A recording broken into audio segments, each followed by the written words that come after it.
पारोळा शहरातील श्री बालाजी मंदिर हे तिरुपती म्हणून महाराष्ट्रभर प्रख्यात आहे।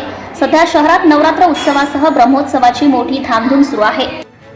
सर्वत्र ब्रह्मोत्सवाचा मोठा जल्लोष सुरू असताना श्री बालाजी स्वयंसेवक व श्री बालाजी भक्तांच्या मागणीनुसार राज्याचे कर्तव्यदक्ष तथा लाडके मुख्यमंत्री माननीय नामदार श्री एकनाथजी शिंदे साहेब यांच्या विशेष सहकार्यातून आमदार आबा साहेब चिमणरावजी पाटील यांच्या प्रयत्नातून व जळगाव जिल्हा मध्यवर्ती सहकारी बँकेचे उपाध्यक्ष माननीय अमोलदादा पाटील यांच्या संकल्पनेतून श्री बालाजी पार्कचा सर्वांगीण विकासासाठी तब्बल 10 कोटी रुपयांचा निधीला मंजुरी मिळाली आहे।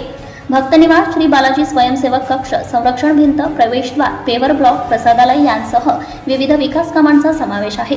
श्री बालाजी मंदिर हे महाराष्ट्रासह जगभरात पर्यटन स्थळ म्हणून अवतरावे यासाठी आवश्यक त्या सर्वच उपाययोजना या ठिकाणी उपलब्ध करून देण्याचा आमचा मानस असल्याचं माननीय अमोलदादा पाटील यांनी सांगितले। या श्री बालाजी स्वयंसेवकांच्या मागणीची तातडीने दखल घेऊन शहराच्या वैभवात मोठी भर घालण्याचं काम केले असून श्री बालाजी पार्क परिपूर्ण विकासासाठी केलेल्या कार्याबद्दल श्री अमोलदादा पाटील यांचा श्री बालाजी स्वयंसेवकांच्या वतीने जाहीर सत्कार करण्यात आला। Subscribe now and press the bell icon. Never miss an update.